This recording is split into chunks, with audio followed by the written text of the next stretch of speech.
The New York Islanders win a meaningless hockey game against the Washington Capitals 4-1 today. And I guess it's not meaningless if you still think that the Islanders can pull off a miracle and get a playoff spot, but that's just not going to happen. And a new king is crowned. All of a sudden, Alex Ovechkin is now the leading all-time goal scorer in the NHL and probably cements himself now as the second best goal scorer ever behind Mike Bossy. So congratulations going out to Ovechkin for the silver medal, uh, right behind the boss man. So uh, Islanders did a great job tonight. They really did. They played well. I know they didn't want to get Ovechkin to have that goal scored against them tonight, but hey, that happens. No big deal. Just means the Islanders will be on the highlight reel for years to come. So at least for the rest of my lifetime, because I don't see anybody else passing Ovechkin in my lifetime. So uh, anyway, the Islanders with the victory, they one thing they accomplished was they moved up two spots in the standings. So depending on how you look at that, either we lost two spots in the draft or we moved up two spots in the standings. But as of right now, Detroit is winning 2-0 in the third period over Florida. And if they win, one of those spots will come back to us. So we passed Columbus and Detroit with that victory. So anyway, let's get into the game. And you could tell that the Islanders were on it and they weren't looking their typical afternoon slumber kind of game as Bo Horvat scored his 26th of the year from Holmstrom and Lee. Uh, Simon is just really nice play by Simon on this one. And he's just developing into such a nice hockey player. And Bo's actually putting himself together a pretty nice season at 26 goals. But you kind of like to have Horvat in the 30 range. I mean, I guess that's pretty close. But anyway, the Islanders were flying 7:06 into the first period and they're up 1-0. And I'm going, yeah, we're going to win this game. We're going to win this game. We're probably going to let Ovechkin score. And both those things came to fruition. So, holy cow, what a season by Mark Gatcomb. He really solidified himself in the Islander lineup here. The hustle from the guy is just fantastic. In the fourth line, uh, even with Matt Martin on it tonight, I'll talk about Matt a little bit later. It was outstanding. So Gatcomb is a big addition to that fourth line for sure. So he scores his seventh of the year on good hustle play by Kyle McLean and Romanoff picking up an assist as well. So that was only like a minute and 54 seconds after we went up 1-0. All of a sudden it's 2-0 and you could just see it. So anyway, we hold Ovechkin off the score sheet in the first period and things are looking pretty good for the Islanders up 2-0. And then all of a sudden, 7:26 into the second period, it happens. Ovechkin scores his 42nd of the year. Beautiful shot. Sorokin really didn't even see the puck from Wilson and Strome. Wilson and Strome will always love being a part of that goal for sure. It's something that you can hang your hat on. However, the goal scorer of the night belongs to Mark Gatcomb as he scores his eighth goal of the year from Matt Martin. A really nice forecheck by Matt Martin to get in there for his second assist of the year.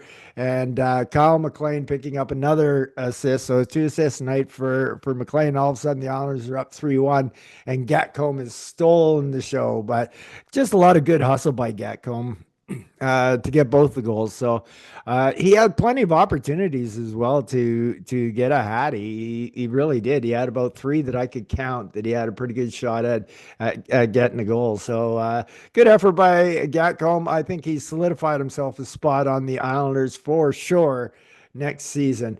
And then in the third period, JG Pajot scores a contested goal that had to be reviewed to see if it went over the line. It did. At 4:20, yeah, 4:20, John Gabriel scores, and all of a sudden the Islanders are up 4-1, and this one is never in doubt. And the Capitals don't really seem to be too much interested in playing the game anymore now that Ovechkin got his record, and they're completely out of this game. So there you have it. The Never Say Die Islanders win 4-1 against the Caps. And I guess their playoffs playoff hopes are still alive. I mean, it would take you would have to actually win right out, just like we did last year. But unfortunately, I see last year's team is a little stronger than this year's team. So anyway, good effort by the Islanders. Patrick has to be happy with the effort that they put out to get us the victory tonight. So anyway, let's go talk about the players and how their games went for them individually today. Um, Let's see. We'll start with Max, as we always do. And I thought Max had an outstanding game. He really did. He had 16 minutes, 11 seconds of ice time, which is up for Max quite a bit. He was a +1 tonight. He had an assist as well, and three shots on net, one block shot, one hit. Really super game by Max for sure. So he made the nice play to get the puck over to Pajot, getting the puck out in front of the net and that. So really good game by him. Saw a lot of nice small plays as well. A lot of nice passes by him as well. Holmstrom, another good night as well. He has an assist as well. He's a +2, 16 minutes and 21 seconds of ice time. He has one shot on net and one hit. So that line was pretty much on fire tonight. And Bo, I mean, he's been our goal scorer since Brock left. So he pots another one tonight. He's a +1 in 18 minutes and 37 seconds of ice time. He had two shots on net, one block shot, and one hit as well. So another nice game by by Bo for sure. Islander first star of the night, Mark Gatcomb, two goals, +2, 11 minutes of ice time, four shots on net, one block shot, and six hits.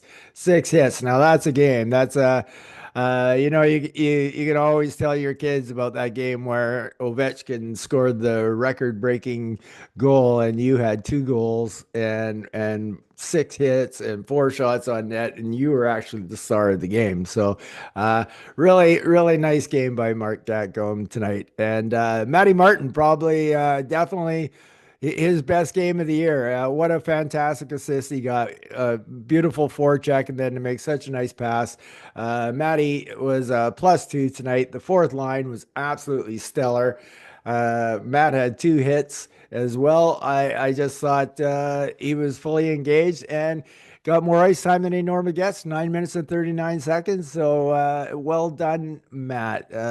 Ending out his career with the Islanders on a high note, I guess. Pierre Engvall, zeros across the board, but one block shot and two hits.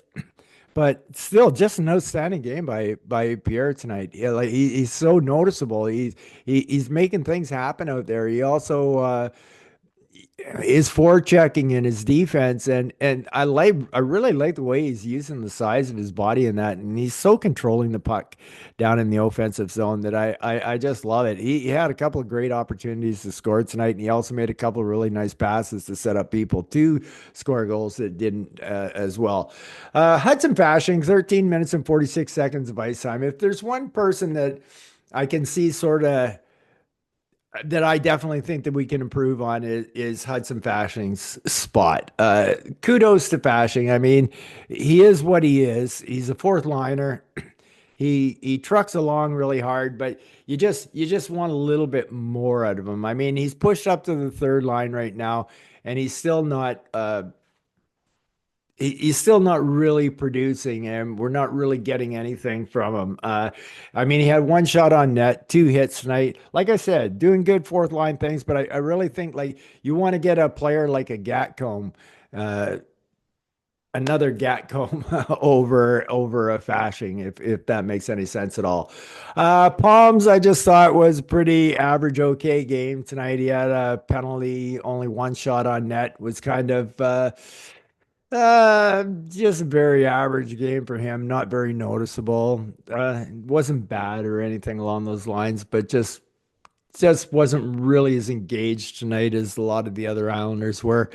Anders Lee, the captain, grabs himself an assist and a +1 for 16 minutes and 47 seconds of ice time.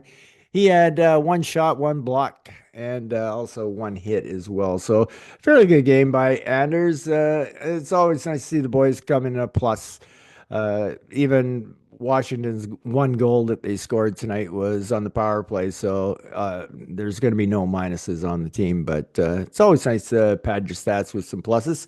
Uh, Kyle McLean, 2 assists tonight. Already talked about that. Plus two, 11 minutes and 7 seconds of ice time. He had one block shot and three hits, and I thought he was just fantastic. He was all over the puck. He was forechecking like a demon out there. I thought he had a really great job.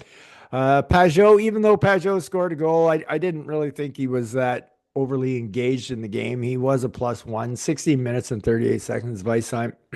He did have two shots and he had two block shots, but I really think that Sipakov and Holmstrom are the ones that are making things happen on that third line. As a matter of fact, well, Seplikov forced the situation to get Pajot his goal in the first place. Cizikas, I thought, had another pretty good night. He had a penalty and he had a couple of block shots and a hit as well in 14 minutes and 43 seconds of ice time. I just thought it was another typical kind of Casey Cizikas kind of game that hustle, forecheck, body check. So good game by Casey. Adam, you can see Pellick is trying to score a goal. Is pretty comical. 18 minutes and 15 seconds of ice time. Now Adam was a plus two tonight. He got one shot on net, but I thought he was very strong on the defensive side of the puck tonight. So that was awesome. Tony D'Angelo, after having a couple of rough minuses nights, is good to see him come with a plus two in 24 minutes and 6 seconds of ice time. He had three shots on net, two block shots. So really good game by Tony as well. I love the way he went up to the rookie to settle him down. And Wilson then wanted to go at D'Angelo, and then Martin was telling Wilson to settle down. That was awesome. So good job by Tony. I love his fiery demeanor. Pollock, I thought, had a really good game. He was plus two tonight, 18 minutes and 41 seconds of ice time. He had one shot, one block shot, three hits. But he did have one giveaway today, but he made up for it with the takeaway. So really good game by Ryan. Thought he was pretty strong defensively as well. Noah Dobson, zeros across the board. He had one block shot and one giveaway. I not the greatest of games from Noah, but I did notice him in a couple of altercations where he's banging around with some players that he just wouldn't have done last year. So he's getting dirty. He's getting dirty, and I like that, and I want him to keep getting dirty. And good things will start coming for Noah if he continues to play with a little bit of an edge and get dirty. Basically, Scotty Mayfield, basically, wow, 19 minutes and 1 second of ice time tonight. I thought Scotty looked a little rusty, but it was basically typically a Scotty game, zeros across the board with the points department, but two block shots, one hit, one giveaway, and one takeaway. And so back-to-back games for Scotty, playing Scotty kind of hockey. And Romanoff, not as high in the stat sheet tonight. He did get an assist. He was a plus two, 20 minutes and 34 seconds of ice time. That's probably why, because he didn't play as much tonight. But he had two shots on net, two block shots, two hits, and one giveaway. So overall, a pretty good game by Romanov. Overall, it was a pretty good game by the Islanders outright. And of course, our goaltender, Ilya Sorokin, will go down in history on the wrong side of history. But you know what? Who cares? He scored 895 goals. He's got one against Ilya. So 28 saves on 29 shots, 966 save percentage for Ilya. Another fantastic game for him. And I don't know. Let me know in the comments below. The Islanders winning two in a row here. Good, bad, ugly. What are we doing? Are we winning our way into a lottery spot where the ball is actually going to fall? You just don't know. So we'll take the wins as they go. Two in a row. The Islanders playoff spot still alive. The drive for five is still going. So anyway, I hope all you guys and girls have a good night out there. Y'all take care and peace out.